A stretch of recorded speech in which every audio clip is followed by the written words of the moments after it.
Hi friends, ಎಲ್ರಿಗೂ ನಮಸ್ತೆ. Welcome back to my fresh mind channel. ನಿಮ್ಮ ಪ್ರೀತಿಯ ಮುತ್ತುರಾಜ್. ಬೆಂಗಳೂರಿನಲ್ಲೇ ಮಿನಿ ಮಂತ್ರಾಲಯ ಎಂದೇ ಪ್ರಸಿದ್ಧವಾಗಿರುವ ಗಂಗೊಳ್ಳಿ ಭಾಗದ ಶ್ರೀ ರಾಘವೇಂದ್ರ ಸ್ವಾಮಿ ಮಠದ ವಿಡಿಯೋ ನಿಮಗೋಸ್ಕರ. ಇಲ್ಲಿಗೆ ತುಮಕೂರು ಮೇನ್ ರೋಡ್ ಮಾದನಾಯಕನಹಳ್ಳಿ ಕಡೆಯಿಂದ ಕೂಡ ಬರ್ಬೋದು, ಹಾಗೆ ಮಾಗಡಿ ರೋಡ್ ಅಂದ್ರಳ್ಳಿ ಕಡೆಯಿಂದ ಕೂಡ ಬರ್ಬೋದು. ನೀವು ದೇವಸ್ಥಾನಕ್ಕೆ ಬಂದರೆ ದೇವಸ್ಥಾನದ ಮುಂಭಾಗದಲ್ಲಿ ವಿಶಾಲವಾದ ಪಾರ್ಕಿಂಗ್ ಪ್ಲೇಸ್ ಕೂಡ ಇದೆ, ಹಾಗೆ ಕೈಕಾಲು ತೊಳೆಯೋದಕ್ಕೂ ಕೂಡ ನೀರಿನ ವ್ಯವಸ್ಥೆ ಇದೆ. ನೀವೀಗ ದೇವಸ್ಥಾನದ ಎಂಟ್ರೆನ್ಸಲ್ಲಿ ಇದ್ದೀರಾ. ವಿಶೇಷವಾಗಿ ಈ ದೇವಸ್ಥಾನದಲ್ಲಿ ನೀವು ತುಪ್ಪದ ದೀಪವನ್ನು ಕೂಡ ಹಚ್ಬೋದು. ತುಪ್ಪದ ದೀಪವನ್ನು ಪಡೆಯಲು ಇಲ್ಲಿ ಕೌಂಟರ್ನಲ್ಲಿ ಟೋಕನ್ ಕೂಡ ತಗೋಬೇಕಾಗತ್ತೆ.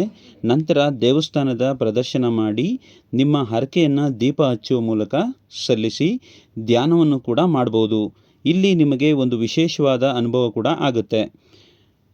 ಹಾಗೆ ದೇವಸ್ಥಾನದ ಪಕ್ಕದಲ್ಲಿ ಶ್ರೀ ರಾಘವೇಂದ್ರ ಸ್ವಾಮಿ ಸಾಲಿಗ್ರಾಮ ಶ್ರೀಲಿಯ ಬೃಂದಾವನ ದೇವಸ್ಥಾನ ಕೂಡ ಇದೆ. ಓಕೆ, ಈಗ ಈ ದೇವಸ್ಥಾನಕ್ಕೆ ಎಂಟ್ರೆನ್ಸ್ ಕೂಡ ಇಲ್ಲಿ ಶುರುವಾಗುತ್ತೆ. ಗುರುವಾರ ರಾಯರ ಸನ್ನಿಧಾನಕ್ಕೆ ತುಂಬ ಜನ ಬರ್ತಾ ಇರ್ತಾರೆ. ಇಲ್ಲಿ ನಿಮಗೆ ರಾಯರ ಬೃಂದಾವನಕ್ಕೆ ಬಂದಷ್ಟೇ ಸಂತೋಷವಾಗುತ್ತೆ. ಇಲ್ಲಿ ಸಾಕಷ್ಟು ಜನ ಭಕ್ತಾದಿಗಳು ಪ್ರತಿ ಗುರುವಾರ ದರ್ಶನ ಮಾಡುವ ಸಂಕಲ್ಪ ಕೂಡ ಮಾಡಿರ್ತಾರೆ. ಈ ದೇವಸ್ಥಾನ ನೋಡಲು ತುಂಬ ಅದ್ಭುತವಾಗಿದೆ, ಹಾಗೆ ಪ್ರಶಾಂತವಾದ ಸ್ಥಳವೂ ಕೂಡ ಹೌದು. ಇಲ್ಲಿಯೂ ಸಹ ಕ್ಯೂನಲ್ಲಿ ಬಂದು ರಾಯರ ದರ್ಶನವನ್ನು ಪಡೆದು ಸಂಕಲ್ಪವನ್ನು ಕೂಡ ಮಾಡಿಕೊಳ್ಬೋದು. ಸಾವಿರಾರು ಜನ ಹರಕೆ ಈಡೇರಿದ ನಂತರ ಕುಟುಂಬ ಸಮೇತರಾಗಿ ದೇವಸ್ಥಾನಕ್ಕೆ ಬಂದು ಅನ್ನದಾನಕ್ಕೆ ಬೇಕಾಗಿರುವಂತಹ ದವಸ ಧಾನ್ಯಗಳನ್ನು ಕೊಡುವ ಪದ್ಧತಿ ಕೂಡ ಇಲ್ಲಿದೆ. ದಿನೇ ದಿನೇ ರಾಯರ ಭಕ್ತರ ಸಂಖ್ಯೆ ಹೆಚ್ಚುತ್ತಲೇ ಇದೆ.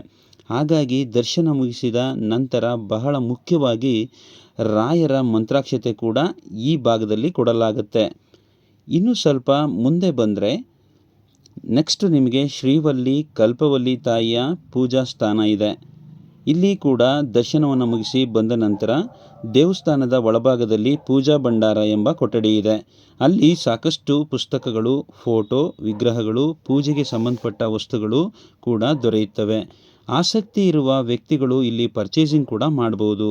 ಈ ವಿಡಿಯೋ ಇಷ್ಟ ಆಗಿದ್ದಲ್ಲಿ ಶೇರ್ ಮಾಡಿ, ಲೈಕ್ ಮಾಡಿ, ಕಾಮೆಂಟ್ ಮಾಡಿ.